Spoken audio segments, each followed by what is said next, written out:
This is an instructional video on how to teach the skill of place kicking to a kicker on your football team. I will cover both field goals as well as kicking off. Unlike most positions on a football team, this skill can be practiced individually on the athlete's own time. It is a very technical position that requires a lot of concentration, mental focus, and muscle memory. The first thing that you will need to be able to coach is a football. The size depends on what level, such as high school or college, you are coaching it at. The second tool you will need is a holder. These can be purchased on the internet or also constructed out of PVC piping. The third thing you will need is a target. If uprights are available, it is best to use those. The first thing you need to instruct to the kicker is the importance of the target zone. The target zone, in essence, is where you want to kick the football. Tell them to pick a stationary object above and beyond the uprights.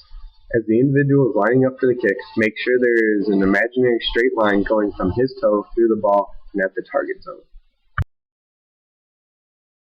The second thing you need to coach is the comprehension of the sweet spot. For all levels it is the same. It is located about 2 inches below the center of the ball. The center of the ball is obviously where the ball is the widest, so when telling your kicker where to aim, point about 2 inches below that. You want to tell them this so they can achieve the necessary elevation to get the ball over the line of scrimmage as well enough distance to go through the uprights. Next, you want to teach proper alignment when preparing a kick. The key here is to focus on an imaginary line through the point of the ball, through the snap of the ball, and through your target zone, which should be near the middle of the uprights. Now you want to instruct the kicker to take 3 controlled steps back. The size of the steps can vary, but need to be small enough yet big enough to be able to approach the ball in a 2-step kicking pattern. It is important that these steps are consistent. In essence, they should be the same every time. A way to check this is to use a piece of tape or something to mark your foot with. Mark a piece of tape at the heel of the kicker and instruct them to take the steps over and over again until they can get consistent and eventually do it with their eyes closed. Once they achieve a comfortable spot and feel as they are in line with the target zone, instruct the kicker to take 2 steps over to the right or left depending on their dominant foot. Some people take 3 depending on the size of their steps. It is not important how many you take over as long as they are consistent. This means consistent in width and in a 90-degree angle of your target zone.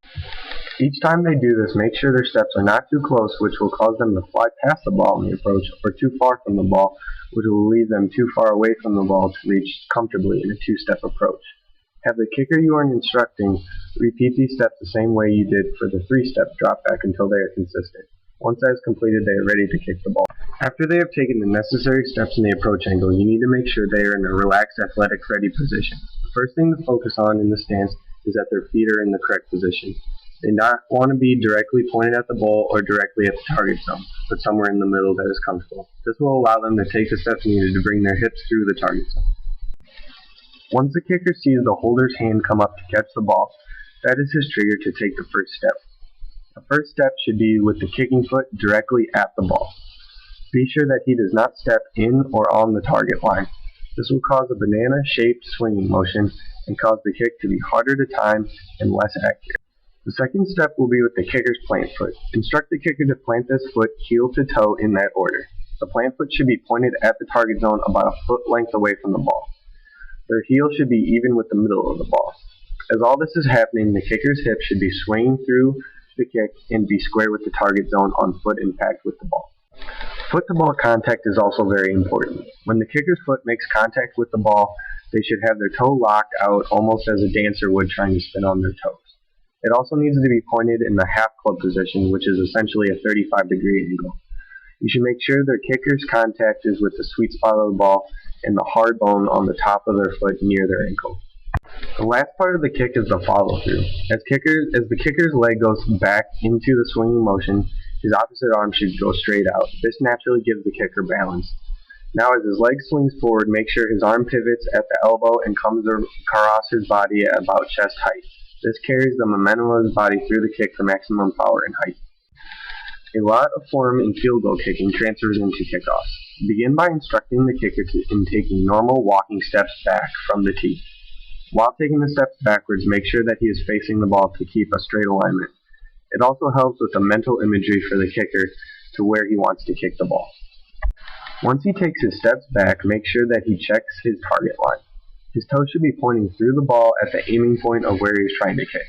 Once he has taken the steps back, have him turn his plant foot about 90 degrees from the target line and begin walking steps over. Generally, it is anywhere from 4 to 6 steps.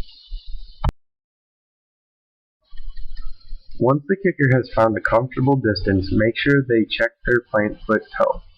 It should be aiming where their plant foot will hit and not at the ball. This is so that the approach to the ball is outside or on a straight approach line. Just like field goals, you want to avoid bananaing the football. This will cause their stance is a little different on kickoffs. Instruct them to still be relaxed and comfortable, but for kickoffs they should be upright and not leaning forward. This is because when they move forward for a kickoff, the timing is on the kicker and not the holder's hand.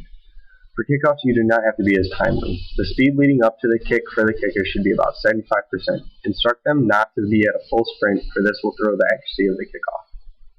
On contact, you need to be sure the kicker has created body lean away from the ball. This creates a great surface for liftoff and clean foot-to-ball contact up and through the football.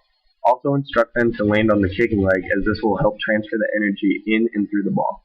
The body should finish downfield if they did all this correctly in the direction of their aiming point. One last tip that might help your kicker understand the coaching methods is referencing kicking to golfing. A golf swing is actually a lot like a kick. The shoulders correlate with the hips, the knees with the elbows, and the wrists with the ankles. This helps because generally there are more people that play and understand golf than kicking. Thank you for listening, and I hope you learned something new about coaching how to kick.